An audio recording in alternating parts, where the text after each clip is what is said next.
हितासाठी सफाई कामगारांचं योगदान देखील काही कमी नाही आहे।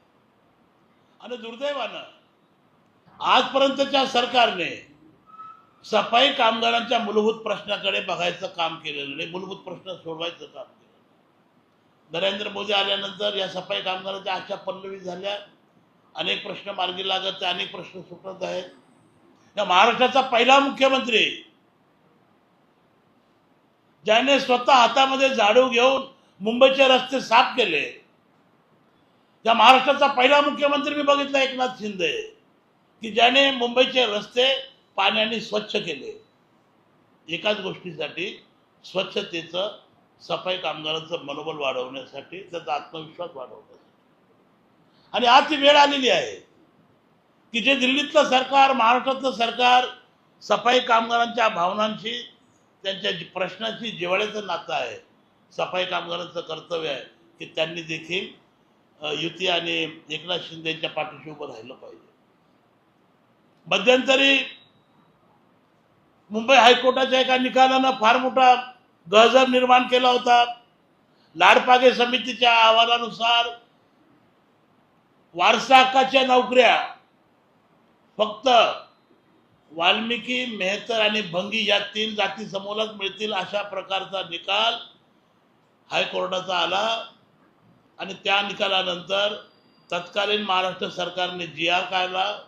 त्या GR नुसार वारसा हक्काच्या नोकरी फक्त वाल्मिकी, भंगी, मेहतर या 3 समाजाला मिळेल। त्यावेळेस आमच्या युनायटेड सफाई कामगार युनियनने संपूर्ण महाराष्ट्रामध्ये राज्याचा दौरा केला, संपूर्ण सफाई कामगारांशी चर्चा केली, संपूर्ण सफाई कामगारांना संघटित करण्याचं काम केलं।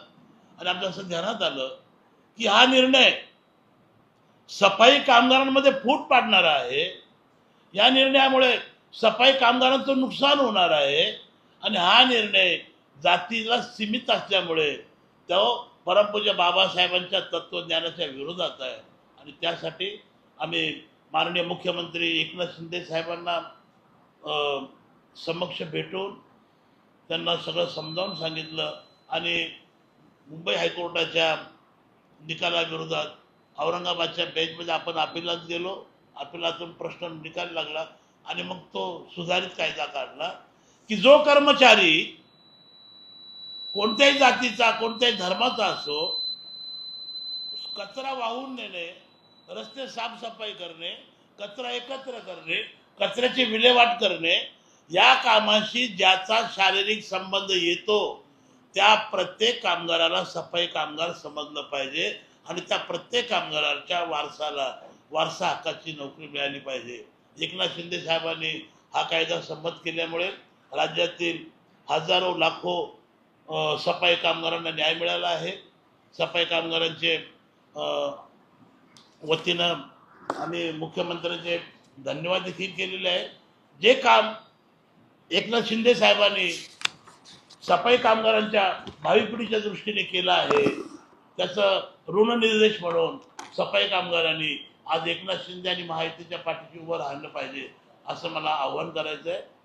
हे करत असताना सफाई कामगारांचे जे काही जिव्हाळ्याचे मूलभूत प्रश्न आहेत, ते प्रश्न देखील आम्ही मुख्यमंत्र्यांसमोर चर्चेला ठेवले आहेत।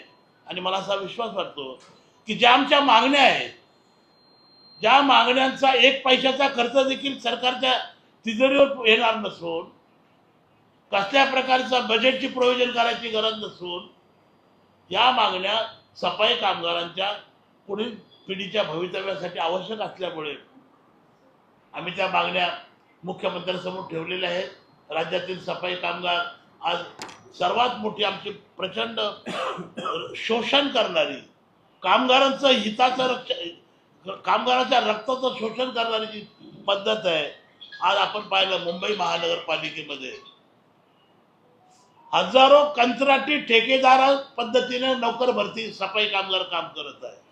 जो ठेकेदार त्या महानगरपालिकेकडून जो पगार घेतो त्याचा निम्मा पगार देखील कामगाराला देत नाही। आमची मागणी आहे की मुंबई महानगरपालिका, निमशासकीय आस्थापना, जिल्हा परिषदा, पंचायत समित्या यामध्ये असलेला ठेकेदारी पद्धती, कंत्राटी पद्धती रद्द करून त्या कामगारांना मुंबई महानगरपालिकेच्या, जिल्हा परिषदेच्या, पंचायत समितीच्या सेवेमध्ये कायम करून घेण्यात यावं. सफाई कामगारांमध्ये असलेली ठेकेदारी, कंत्राटी पद्धत बंद करण्यात यावी. आमची दुसरी मागणी आहे. अरे बाबा, कोण बोलतंय ते जरा जरा बाहेर जाऊन बोला ना हो.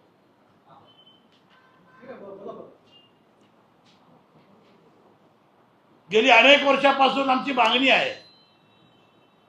महाराष्ट्राचे मुख्यमंत्री वसंतदादा पाटील, महाराष्ट्रातील माथाडी कामगारांचे नेते अण्णासाहेब पाटील यांनी संघर्ष केला, चळवळ केली, आंदोलन केलं आणि महाराष्ट्र राज्यामध्ये माथाडी कामगारांसाठी एका बोर्डाची स्थापना करण्यात आली.